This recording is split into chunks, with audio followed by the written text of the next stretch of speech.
My name's Madison Yen. This is my branding Facebook group, Branding Through Photography. And today I have with us Lori Dubois with Marketing Troubadour. I'm super pumped to talk to her all about the art of storytelling and all of that jazz.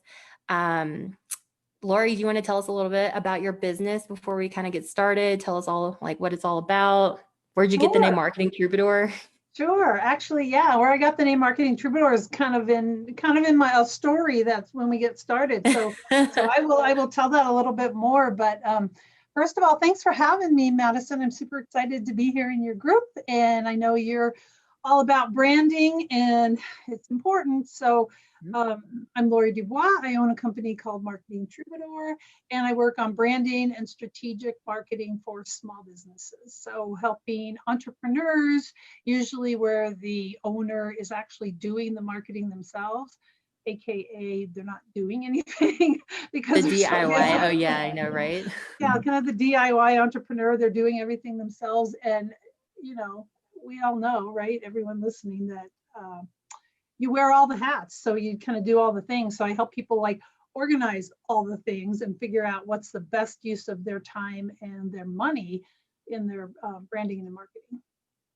I mean, I think that's a thing. Like that's what this group is good for. It's for the DIY entrepreneur who's trying to figure out their branding, their photography, their messaging, all of the things that kind of are aligned with that. So, um, before we get started, I'm just gonna throw out a few caveats that kind of just, help me out a little bit. First off, I have moved into a new apartment and I'm right near train station or train tracks. And I had no idea how many trains come through They Colorado, don't but they don't tell you that part, right? they don't tell you that part at all. So I'm just going to throw out there that there will probably be 2 to 3 trains. It just is going to happen. And I'm sorry. Also, I'm still kind of getting over COVID and I'm a little not all there all the time. So if I lose my train of thought, just bear with me. I've I'll got cover notes. you. So that's not gonna happen, but I'm just throwing it out there that it might happen. Okay. So I guess the first thing, like first of all, I wanted to bring Lori on. When I first met her, she was talking a lot about like the storytelling aspect, like the story. And at first, when we were talking, I was like, oh, well, obviously you really get into like Donald Miller, who does building a story brand and like that kind of story. And she's like, actually, that's not the story that I'm talking about at all. Because his idea of a story is like you put your customer in the hero's shoes and there's a guide who kind of tells them what to do, and that's your process that you're selling as a business owner. And then so you're just kind of positioning yourself to create this like movie style story. Okay. And Lori's like, that's not what I do at all. So can you kind of talk a little bit about like what is your story that you're talking about? How is it different? All that jazz. Sure, yeah. And number one, nothing wrong with Donald Miller, and I like his approach. But to me, that's more like you mentioned a movie script or writing a book or Yeah. whatever. You have Yeah. you've got the plot and you've got the antagonist and you got all those kind of things. Yes, exactly. Not that any of that's bad. It's just when I talk about story, I'm usually talking about it from a standpoint of it's just a way to have better communication. Like humans are hardwired to share stories. It's like what we do. So it's kind of like, I've been talking about story for a long time, and now storytelling is kind of like this buzzword. And It everyone's is. you see it all over the place, right? And like especially for social media, it's like how to storytell and how to do these things. And it's like when you go back to the basics, it's really like a method of communication. So you asked me how I got my name, and I just want to tell a little story about that. So several years ago, I went back to grad school and I was studying at DU library and information science. So learning how to be the librarian. And we watched a movie. I know I'm not a librarian type at all. I found that out. Most librarians are very introverted, and you have to go pull information out of them, but they know everything. Anyway, I'm not quite that personality. You don't have to pull it out of me; it just kind of spills out of me. But anyhow, I was in a class that was called the the information user, I think, studying how people like use and find information. And we watched a movie one day, and in the movie they were talking about when oral language started transitioning to written language more. And so they told this story of a troubadour. And if anyone doesn't know, a troubadour is a storyteller. So you picture the little minstrel guy with his guitar or his ukulele or whatever. And these people who would travel around from town to town, and that's how people got their news, right? So it's like the news of the day was delivered from some guy. I don't know if there were women, it's probably guys, right? Back in the day. So they would like make the news into these little songs so that they could deliver them to people and tell stories. And I just thought that whole concept of that was so cool and so fascinating. And I like that idea of like being a troubadour. And then I also realized that having been in marketing for a long time, like decades in marketing, that's what marketing is, right? It's like storytelling. People have to know you're there in order to even get to know them, to see if they even are interested in what it is you've got to sell. So essentially marketing is storytelling. So that's kind of how I got my name, which I think is a cool story. And just the idea of being a storyteller, or like teaching other people, like teaching entrepreneurs to be storytellers, I think is really cool and just a really valuable skill. Yeah, no, I was actually thinking about this. I've only heard the word troubadour just a couple of times. And I think the first time I heard it was in Gilmore Girls. I don't know if there's any fellow Gilmore Girls watchers out there. I know, right? Where they've got like the town troubadour and he's like singing on the guitar and he just sings about like random things that happen through the day. And then there's that one episode where the two troubadours are like fighting against each other because there's only like one town troubadour. So I love that idea of just like going around telling stories. And I think you also have like this saying that's really it's really like powerful. It talks about like your brand versus marketing. And what do you know what I'm talking about? What is that? Yeah. Oh, exactly. How do you say it? Yeah. The way I say it is your brand is your story.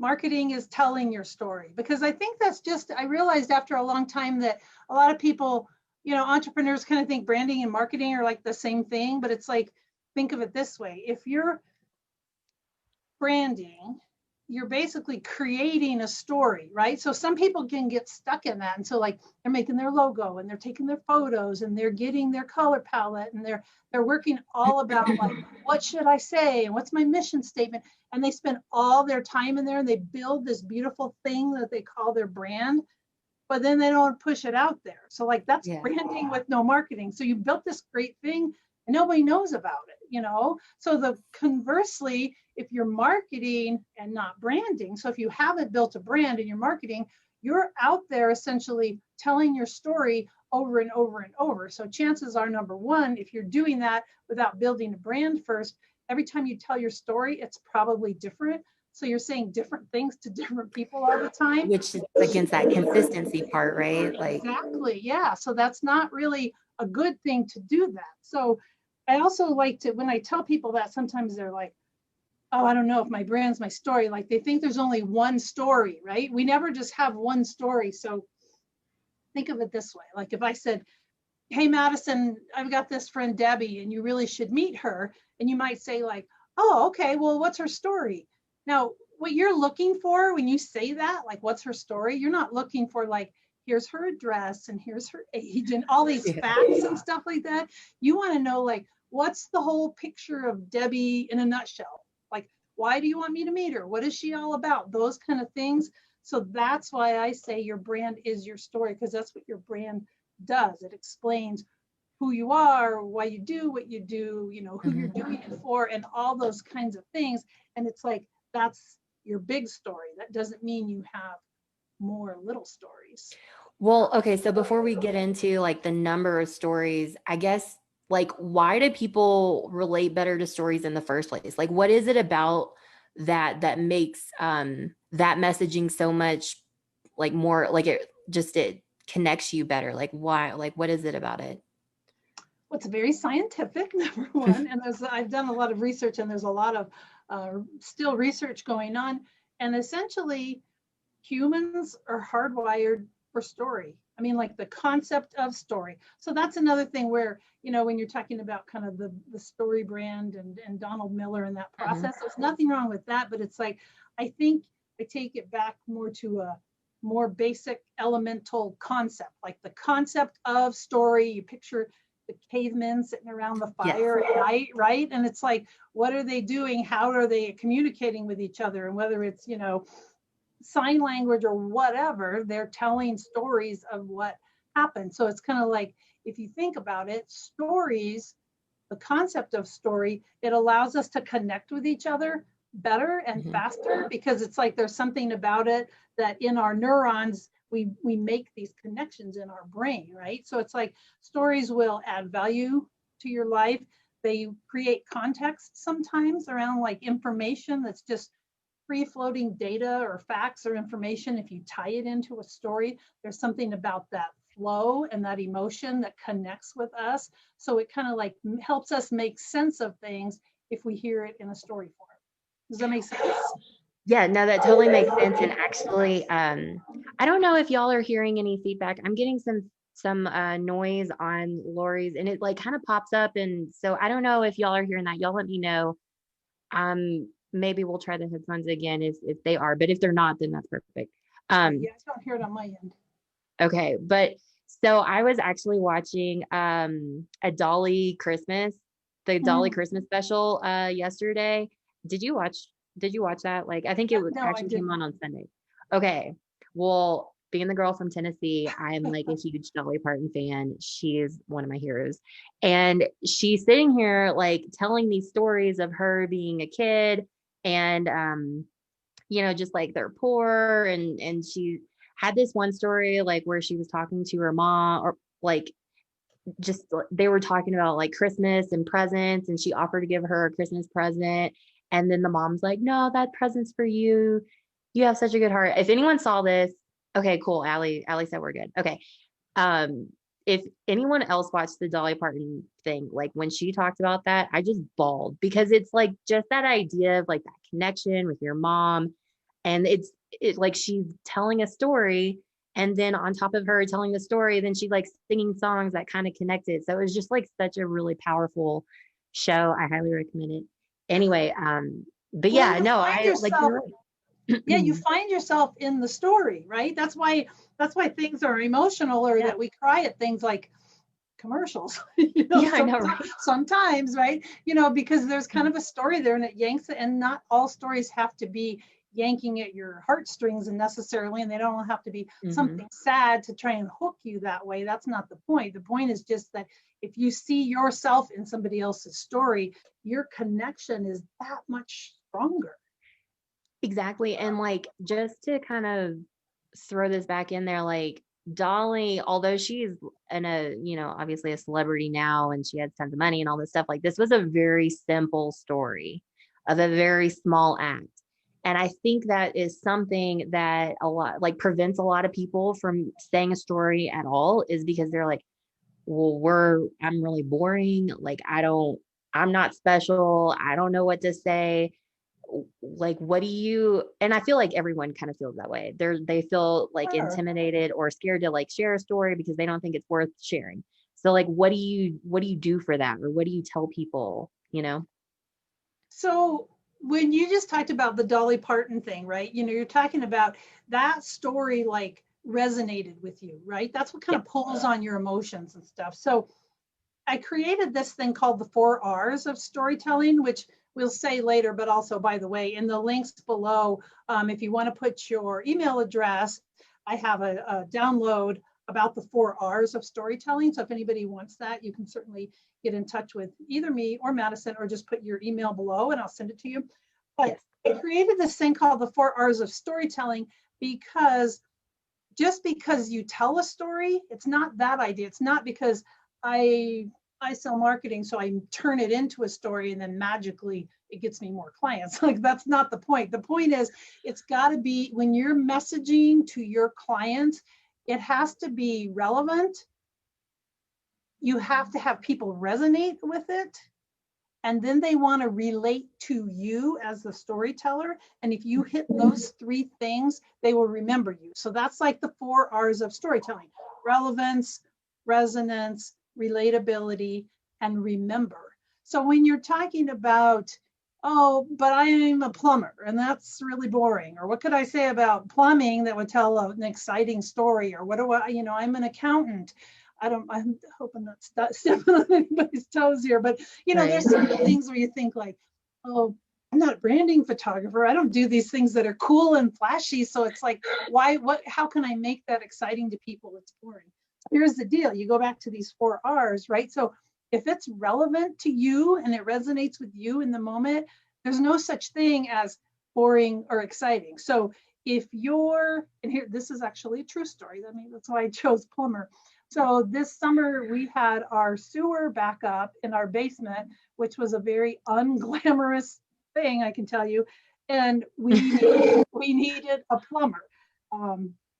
Ended up replacing our whole basement carpeting, and it was like a really big deal. But the point is, if a plumber had sent me something, or I'd seen an ad for a plumber the day before, all of a sudden now that's really relevant, right? The relevance just like jumped. So as soon as it jumped, then all of a sudden, not only is it relevant, it resonates with me because they come on weekends, and this did happen on a Saturday morning. So there's certain things that when something's relevant in the moment, nothing's boring. If you need it right now, like refrigerators could be really boring, but if you need one right now, all of a sudden your interest in what is boring changes, right? And it becomes more interesting or exciting, and maybe exciting is not the right word, but when you're in the market. So if you're in the market for a refrigerator, all of a sudden you give a crap about like how many shelves it has, or how, what if it has an ice machine, or all those special things. So don't ever think you're boring, because if someone needs what you have, not everybody's going to need what you have all the time, but in the moment when someone needs what you have, you're not boring. Okay, well, so let's dive a little deeper into this. Like, okay, Allie is here, for example, and Allie is a small business lawyer. Yep. Now, for example, I wouldn't want my only story messaging to be like, should have hired a lawyer because you just got sued, like when you're in that moment of like panic. So what are some stories that you could maybe use that are not necessarily like super time sensitive, but it kind of like generates that, like, oh, I need to hire a lawyer because, you know what I mean? Like, what do you think? Well, okay, they always say that, sales is based on pain, like solving pain or keeping you from having that pain, right? So, hi, Allie. I didn't know that you were on here, but when you're an attorney, for example, so you may not think contracts are super sexy, right? Until something happens and you're thinking, oh my God, I should have hired a lawyer because now I'm in this problem or this crisis. So, when Allie's doing her marketing, and I've seen Allie and Ashley's Instagram stories. So it's like, you're not just telling stories always about what you do, it's about who you are. So that's all part going back to the brand. Your brand includes who you are and why you do what you do. So if, Allie and Ashley are all about, they're helping people to avoid these problems in the future, they're probably going to talk about certain things about, we do what we do because we want to see you be successful. So you're sharing things about the people you serve, but you're also sharing things about yourself. So you can tell stories about yourself. And here's another thing. A lot of times people worry about how they can make a story that's like different than anybody else. You shouldn't worry about that. I always say you don't need to worry, because there is no possible way someone else could have the same story as you. So are there other attorneys? Yes. Are there other marketing people? Yes. Are there other photographers? Of course. All those people exist. So instead of you thinking like, oh my gosh, what could I say different than Madison or than Allie? That's not the point. The point is, if you take all these things about you, your experience, your background, your values, what you believe about things, why you're even doing the business that you're doing. All those things combined make this story that it's impossible for someone else to have the same story. So if you're basically just out there telling pieces of your story, there's no way you're going to sound the same as everybody else. Does that make sense? Yeah, no, that totally makes sense. And just kind of like while we're here, can we talk about the number of stories? Because I think like, let's just go ahead and hop into that. Because I think earlier you mentioned there's like a big story. I mean, and obviously with your plumber situation or with the alley situation with the law, with like, you know, getting sued or something, you have those stories of like, this happened and here's how you fix it, or kind of like those time sensitive ones. What are some of the other stories that typically like a business owner should have? Okay. So when I talk about stories, I talk about your big story and like your little stories. And that's not big and little based on like how important they are. It's just that I look at, like I said, your brand is your big story. So that might be something where your mission statement comes out of it, or like your core value statement or something like that. So these, you know, you might see these kind of stories on somebody's website, right? Like if you're writing an about us page or even a home page or something on a website, that's where you're kind of telling your big story. That doesn't mean you don't have little stories. They're still relevant. So little stories could be things like your origin, they call it your origin story, like how you got started, you know, how you started your business. Like and other little stories could be a story of a customer and their journey. And so a lot of times those stories look like testimonials, right? Like a little case study or a little story of something like that. A little story could even be like how you're feeling today and how it relates to your business. So if you, I don't know how many people have ever seen the TED Talk with Simon Sinek, where he's, Yes. yeah, I so love Simon Sinek. yeah, he wrote this book called Start With Why, and based on, he has this model called the Golden Circle, you know, and he talks about, you know, everybody knows what they do. You know, I'm a photographer, I'm a marketer, you know, whatever. Everyone knows what they do. It's easy to answer. How you do it, usually people can answer that question as well. Sometimes that's a little more difficult, but you can usually get there. The bigger question, so he has these concentric circles that he puts on a paper. And by the way, several years ago, he was in Denver and I got to see him speak and do this presentation, which was super cool. So, and it looks just like the TED Talk. He's the exact Awesome. I thing. love him. Yeah, he's awesome. And by the way, he says, so when we talk about why, he says, people don't buy what you do, they buy why you do it. Why So you he do has it. your what, you know, your how and your why. And he wants to kind of turn it upside down because he thinks, you know, everyone knows the what. Some people know the how, most people, very few people really know the why and how they articulate that. So figuring out what your why is super important. And if you're a business owner, it's going to help you a lot in doing your messaging and telling stories if you know your why. And your why is very broad. And I heard another interview one time with Simon Sinek, and this guy asked him, can you have more than one why? And I'm like, oh, that's a good question, because that's what I always think. Like, I have all these whys. And he immediately, like, he didn't even pause, and he said, no. I'm like, wait a minute. And he said, you only can have one big overarching why. You can have a lot of values. So like when I work with people on a brand, their core values are a part of their brand. Now, some people might think that's kind of weird, or like your core values don't belong in your brand, but your core values are what is important to you, and your why is usually tied. It's either one of those values or it's tied to that. So like my overarching why is to inspire people. That's not necessarily really what it is I'm selling. I'm selling consulting, but still that's my big why is I want to inspire people. Do you know what your why is, Madison? I don't know. Okay, so I was just trying to like put this all together. So if you've got like a big story, that's probably your why. Like maybe like how you came up with your why. Is that like, is It's that part, my on that? it's part of it, but your why can even go in your little story. So for example, my core values. So my core values are part of my brand. So my overarching why is to inspire people. My core values are relationships, knowledge, achievement.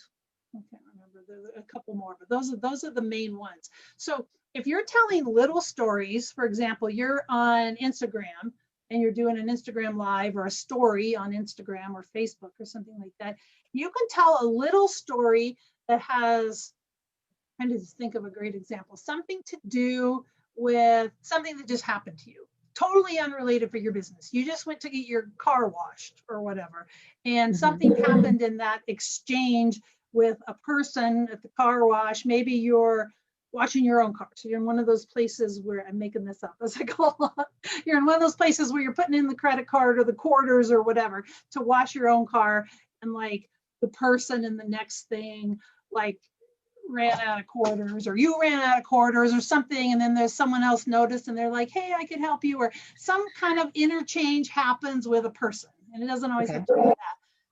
You can have a story out of that, because you might think to yourself like that in the moment or later on in the day or at the end of the day, like, that was so cool that I ran across that person and they said X or they did X for me, and it's like, that's really neat. That's really important to me. That person is really kind.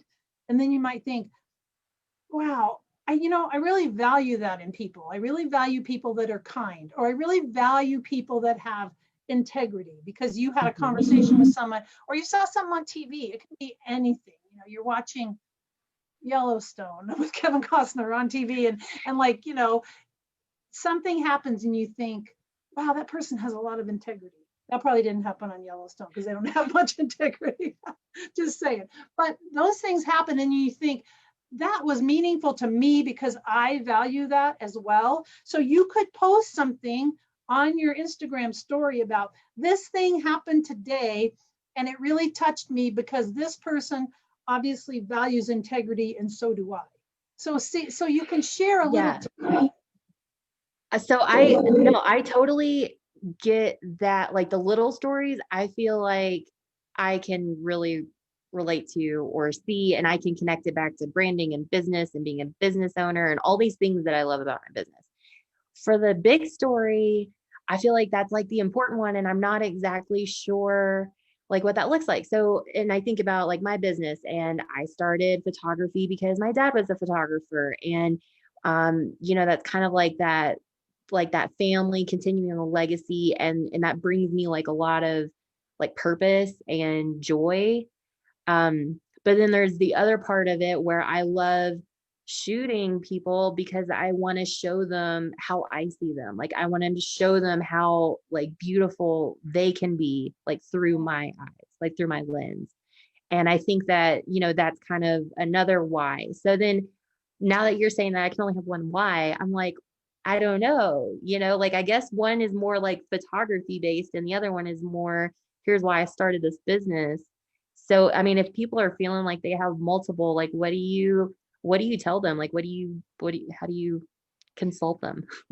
Well, when I help somebody with their brand, and I have another download thing, if you want, I have another kind of downloadable thing that's just Give me about all the downloads. Okay, your core values, discovering what your core values are and why they're important in a brand. So you could have, and so this exercise of discovering your core values, you can start by looking at a list of like hundreds of words: fun, faith, integrity, money, joy, family, whatever. And the first go around is like writing down or circling like all those things that are important to you, right? And then maybe you've got 30. Well, you can't have 30 core values because they're not core anymore. You might have 30 values, but they're not core values, and there's certainly not one why, right? So then you narrow them down. You might have to kind of categorize them and go, ooh, all these are based around relationships. So that's why I had to call mine like relationships, because if I have like my family or my friendships or my whatever, there's all these love, all those things, there's so many. So you get them narrowed down to you've got like 3 to 5 of them. And then your why is usually, and we're talking overarching why. So it's usually something that either is an umbrella that encompasses all of those, or it might be one of those. So we'll use you for an example. So when you just told me what you told me, what I really kind of cued in on was this thing of when you're shooting, you're wanting someone else to end up seeing the image of themselves and like see how beautiful they are through your eyes, because it's your filter and your lens that you're looking through in your creation of somebody else, right? So if you take that into a bigger sense, my guess is you value relationships, Like or empowerment or Yes. worthiness, all of that kind of stuff. So sometimes it takes a little bit of teasing out that stuff to say, you know, I like to show people they're beautiful, you know, through my lens. And then you have to like dig a little bit deeper and then say, why? And like you just said, you know, I wanted to help their self-worth. So maybe the core values are worthiness, or it could be like empowerment, or it could be showing somebody else, you know, their empowerment. And then that might be your big why in life. And I know you've got the series of photographs you've done of the women that are strong, you know, and you've done that whole kind of thing where you're taking pictures of these badass women that are like really, really strong, and they're doing super hard things. And it's like they're beautiful images, but they're also very focused in a way of showing how strong and empowered they are. So a lot of times if you don't know all these things, you start with a bigger list, you get it smaller, and then your big why might come into play when you're doing a brand. So like I have that can be another download. If you guys, I will share, if anyone listens to this, I'll share this, because sometimes I don't share this unless it's in a class. I've created this thing called the branding pie. So there's 5 pieces of this pie, and those are all the things that make up your brand, or that ends up being your big story. So those things, I mean, I'll reel them off, but they're on a visual, which I can send out. What you do and who you do it for. So some of the basic things, like your Starbucks or whatever, you sell coffee, and like, here's who you do it for. So your ICA, or your ideal client avatar, most people have heard of that. That's one piece of the pie. Another piece of the pie is your core values. Another piece of the pie is your messaging or your words. So that's all the things you say, whether that's orally, in writing, you know. Another piece is images. So you kind of live in this world, you know, so it's what you look like. And then the last piece is customer experience. So you've got like these 5 pieces of the pie, and I don't think a brand is complete. So like, you're a branding photographer, Madison. So you're taking pictures that people are going to use to help illustrate their brand and illustrate who they are. But it's a piece of their brand. So a lot of times, like graphic designers or web designers will say they do branding. And so I'll usually say they do visual branding, right? Because they're doing one piece of it, and then it usually goes with something else. So like, you're taking these photographs, and then they get married with words, you know, and together, because when you talk about how you can get your story across, sometimes when you say story, people automatically think writing or words, just because of story. I think that. Like, right. I made that issue because I was like, let's talk about copy. And Lori's like, there's more to it than copy. It's content. And I'm like, that's such a good, you know, distinction between the two, because they're not the same. Like, they're totally different. They're kind of like a subset. Well, they work together. Yeah. Right. Because when you say copy, if someone says they want to write some copy, like a headline or something for a postcard or something, they're usually talking about, I want a headline that hooks people, right? And I want to use these persuasive sales words and stuff like that. I don't think that's what marketing is all about. I think it's more about showing people who you are, and going back to that, like, if they resonate with you kind of thing. You know, if you're shopping for, I know Allie was a wedding photographer, and you've done weddings too, right? And so if someone's shopping for a wedding photographer, they can look at a lot of things, right? But there's going to be certain things they value more, and then they're going to try and find a photographer that illustrates that they value the same things. So that's why we put like those values in our brand, is because we want to attract people with the same values. They're going to be better customers. They're going to be more fun to work with, frankly, you know, if they share your values. But with your pictures, so when you say, how can I share a story? You can share it with words. There's nothing wrong with messaging and words in a story. You can also share it with images, right? Like photographs. You know, they say a picture's worth 1,000 words, or whatever that saying is, right? So a picture with no words, can it tell a story? Yeah, it can tell a beautiful story or a heartbreaking story. But if you take a picture and you combine it with words, it's like power increases, right? You know, so yeah. And then if it's video, so you've got like images that you're looking at plus words, plus you're hearing it, you're not reading it, you're kind of even on another level. So there's all these different ways to kind of share your story. And that's why I have all these parts to your brand, because if you think your brand is only what you look like, then you're going to kind of miss the boat. But if you're also trying to determine what you want to look like, if you're taking photographs of somebody, you probably want to know what their brand is, because they maybe it's a woman who is, I don't know, a financial planner, just like making that up. So if you go look at their website first, right, they're either going to be super serious, you know, and they're going to have like burgundy and navy blue, and you know, they have a certain color palette. Their logo might look the old color scheme. Yes, exactly. And so then their pictures, if you go out and you take a picture of this woman frolicking through the meadow, right, it's not going to match. So there's no resonance, even not between the customer and her, but even she and her own website, right? It's like it doesn't really match. There's like a disconnect. So that's why your big story needs to spell out all these pieces. And what it usually looks like in the end, when I work with someone, they have what's called like a brand statement, and it says, here's my why, here's who I serve, here's like my mission statement, and it has a little story. I call it kind of your long version of your story that might be a whole page long. You're not going to, if you meet someone networking and they want to know what you do, you don't pull out your piece of paper and start reading your page long story, right? That's not how we work in the world.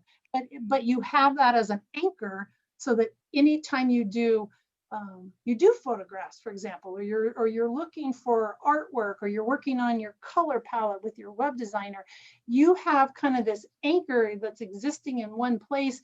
And if your web designer says, I was thinking this, and they show you something, and you've already worked on your big story, you're going to feel like it either matches, and it's like, yes, that looks exactly like what this story says. Mm-hmm. Does that make sense? Yeah, no. So pretty much it just sounds like everything needs to work together, like your images, your messages, and that all creates like a cohesive brand that makes sense, that you can, you know, it's consistent, and it's like, right? That's kind of what you're thinking? That's absolutely it. Because if they don't make sense, the pieces like so the message piece of the pie, that's what you say, but the customer experience piece of the pie is what they say. So like those things should be the same, right? And like I call that brand congruence. It's like, you know, like from geometry, the congruent triangles or whatever. Well, so what do people normally get stuck doing? Like, what do they normally post for content? What, like, and I kind of have an idea of like what you're gonna say, but like for the financial independent, like the financial planner person who has like the really boring, you know, the really boring site, what do people normally do in that kind of position? Because sometimes what ends up being a big mistake, or where people get stuck, is they're thinking sales. I got to hook someone, I got to sell something, because as entrepreneurs, and I know it, and you probably know it, and anyone that's going to be listening probably knows this too. You have to create business, and you have to create sales, or you've got no business, right? So that's always the in hobby, the back of your mind, or in the front of your mind, right? It's always there. So you're thinking of that, and sometimes that makes people create content that's a little too sales focused, and that's also that thing about they're talking too much about them and not their customer. So if you So we're picking on, okay, we're picking on this financial planner that we made up, right? We don't even know her, but Yeah, we're not basing this off of anybody, guys. yeah, this is a fictional character. So you go to a website, and maybe this person is on Facebook as well. So they're on Facebook and they're posting things like, do you have a life insurance policy in place? How are you investing your money? Or even worse, so that's at least they're using you statements and they're reaching out and asking questions to people, which is a good thing. But even worse is to say, I do this. I'm a financial planner. I offer these services. I am a financial planner. Here's how I'm different. And then the ways they say they're different aren't making them different. So I'm going to pick on someone else just because it's a good example. So I've seen this time and time before with like anyone who's in the construction industry. And I worked for several different architectural firms, like doing their marketing. So I understand, and I've seen this a gazillion times. Anyone who's in the construction industry will always, as a slogan, they say on time and under budget. It's like this catchphrase, on time, and they think that's differentiating themselves. And every single dang one of them on their website will say on time, and we're on time and under budget. So there's certain little slogans, best quality in town, or those kinds of things. The reason why those are bad is because, number one, they don't differentiate you from anybody else. Now, if you said the only contractor in town whose kids build your house, or I completely made that up, but something that was different about them that speaks to, if somebody said that, it's like, I'm not only building your house, my whole family is, or something like that. And then it's like, what does that mean? You realize it's like, the guy's wife is the person, that's the estimator, and literally it's a family business, and these people are the ones building your house, and they tell a story around that. It gives you this hint of what the values are as well, and all of a sudden that's a good point. It's not boring anymore. So when you put, and this is hard, and we'll go back to our made up financial planner person. They feel kind of afraid sometimes, and that's not just that industry, it's all of us in a lot of different industries. We feel afraid to infuse our personal life into our business. And especially if you're older, especially in my world, we're taught you don't do that, right? Yeah, and that's like putting your dirty laundry out there. Exactly. And it's like, why does that have anything to do? If you're a CPA, why do I give a crap about your life? Or if you have a dog or anything like that. And so some people, I think, feel really uncomfortable posting something on Instagram that shows them on the weekend with their kids and their dog and they're hiking. And it's like, that seems so not related to financial planning. So the trick is you're related. So if you think of most things, you can, I'm really good at this, and I think most people are good at it if they think about it.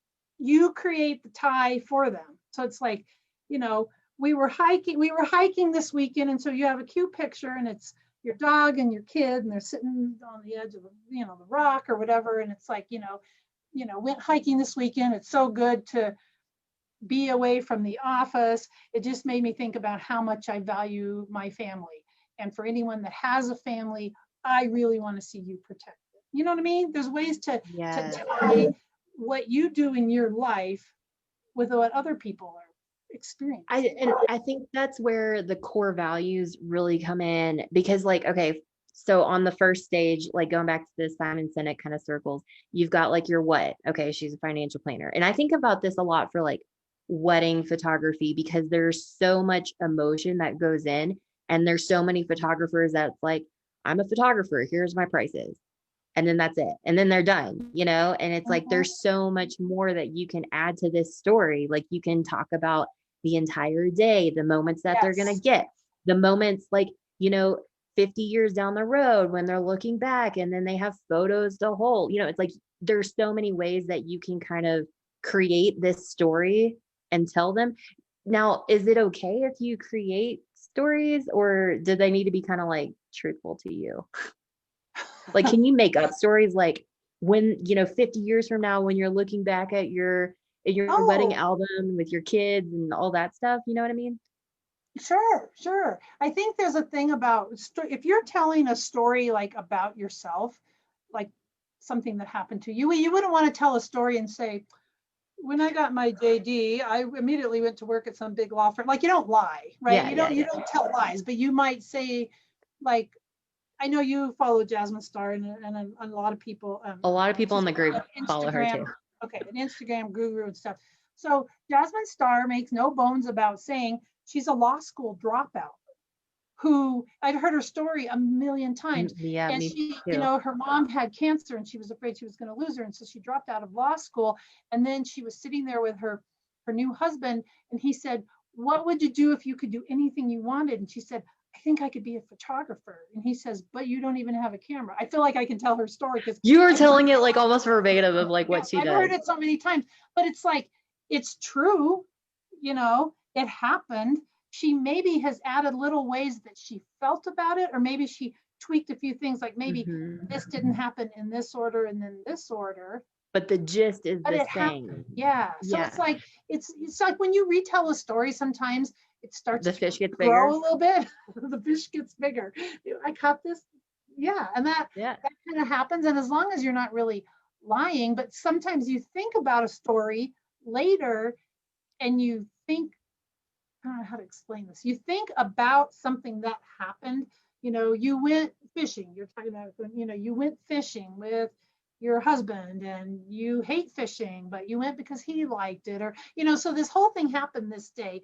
And it might be, and you tell your sister, I sat out there for 3 dang long hours and I got sunburned and I caught nothing. And the line got tangled, and you make this whole thing and it's kind of got a negative connotation, but I did it because I loved him or whatever. So you have this story. And then maybe the week following that, you think about something and it kind of clicks or pivots something, like how happy you standing in the stream, and then you realized, wow, if I hadn't have sat out there for those 3 hours, you were only thinking about how you got sunburned. Now you're thinking about the fact that I sat out there for 3 hours actually got me away from my desk and I relaxed, and that was so good for me.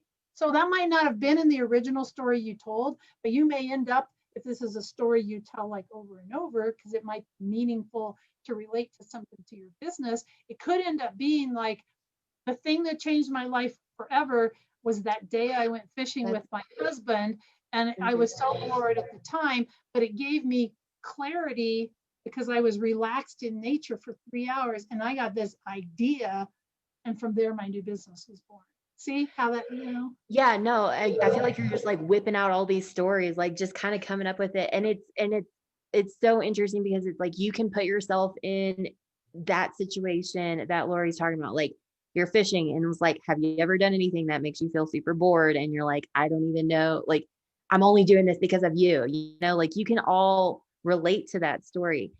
I just love that. So for like Jasmine's, where she talked about the law school dropout and her mom having, the brain tumor and all that stuff. Like, would you consider that her big story or her just like her origin story? Like, what do you think? I think that's more her origin story, or it's a story that she has.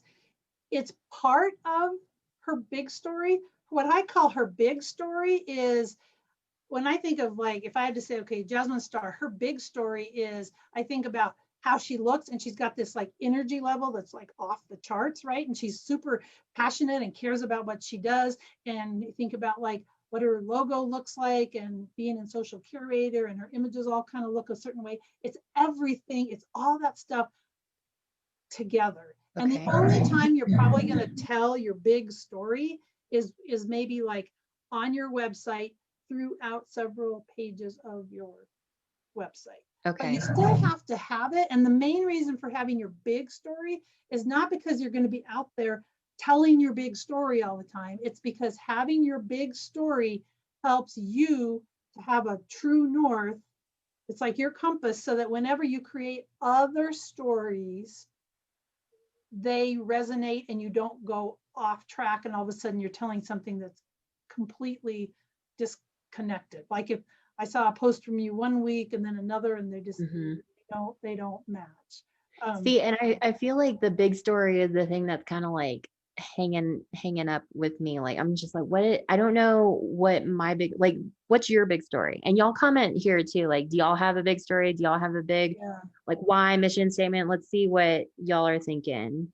And hi everyone. I haven't even been like, hey, and everyone. So I'm glad that y'all are here.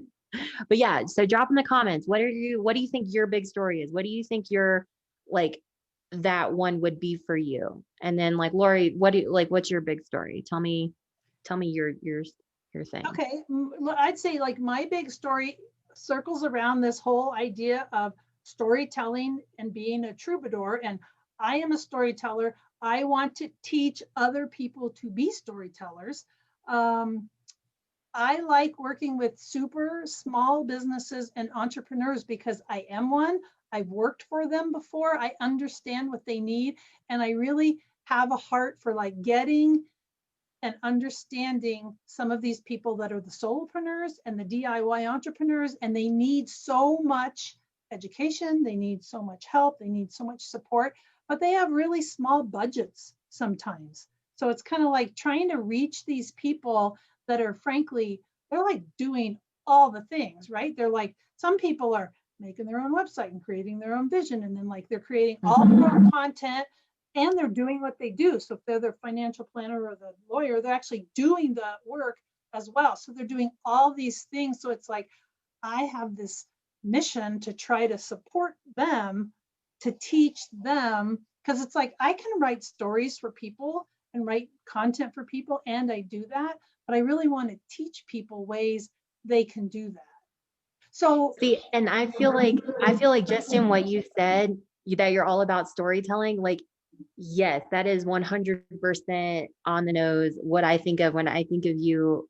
Like, every like advice that you give, there's a story that comes with it, which I love. Like, I think that's awesome.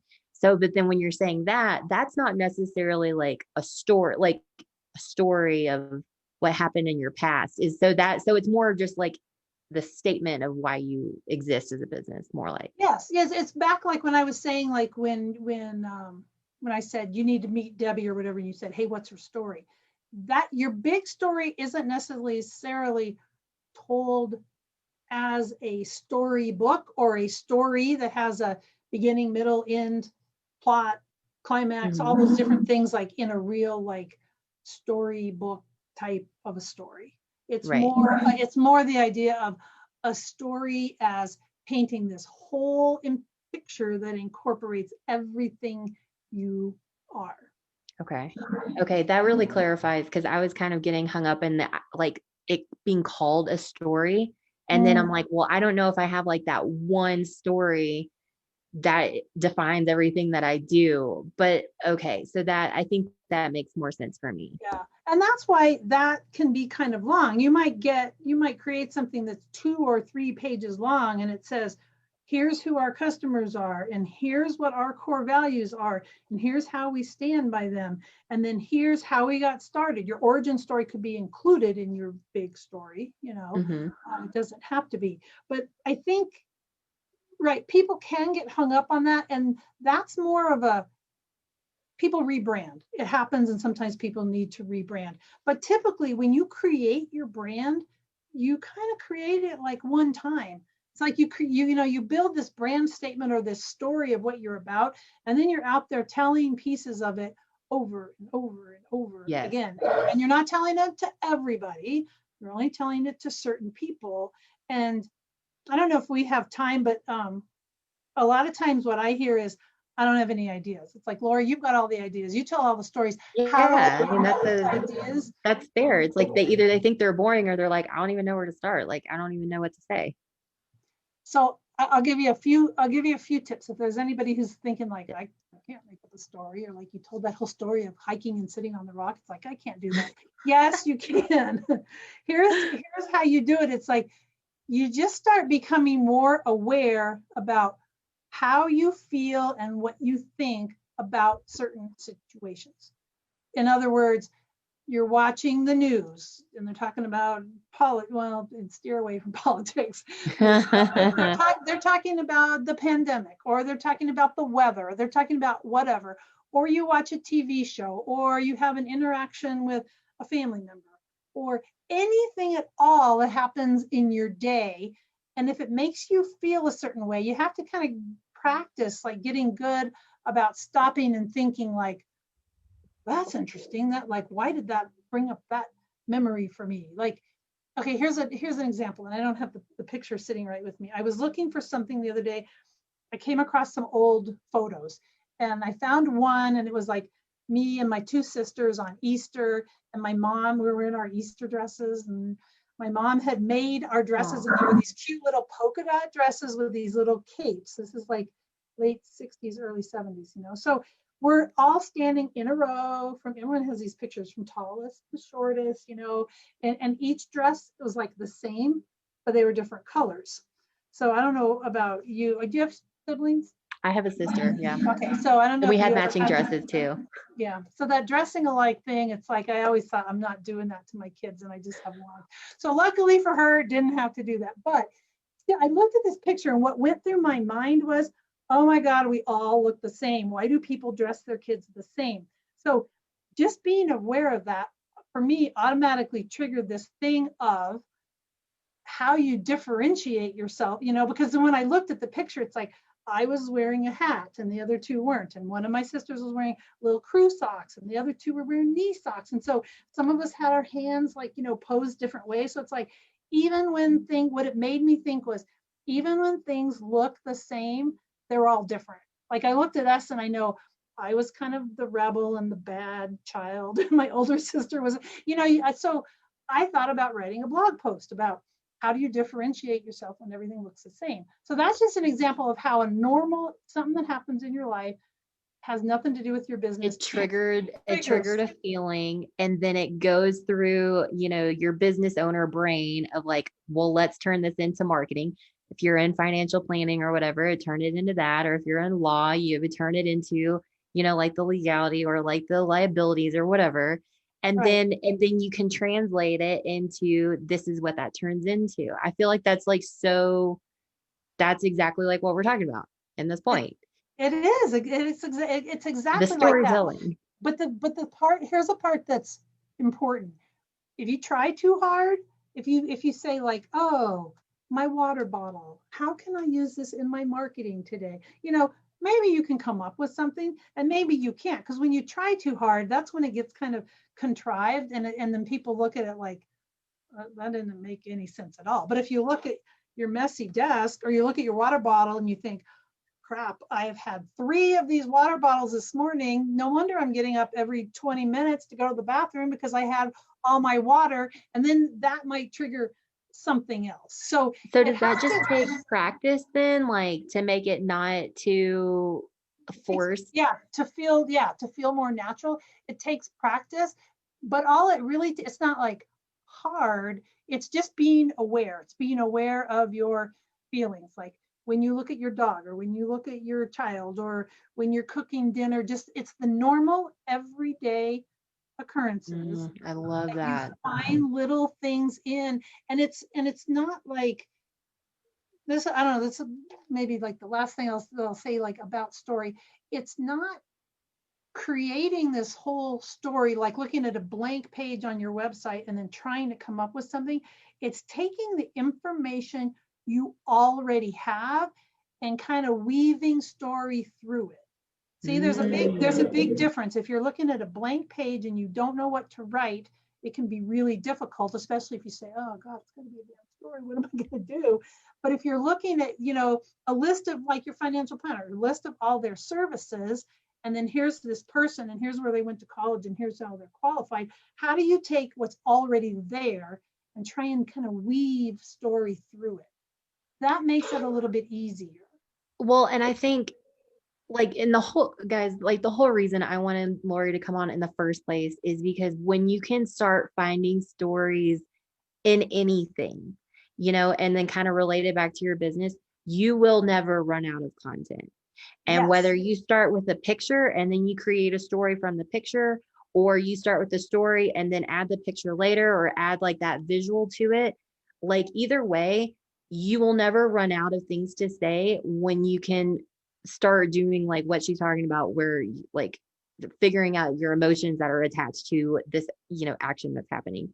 So do you have any like writing prompts or anything to kind of like help people? Obviously, I think Instagram or, some of those social media platforms are really great places to start infusing story into like what you're talking about in a really short form. So you don't have to be like this long, you're not like creating a book over here. It's just like a short little thing. Like, do you have any tips or anything on getting people started with that?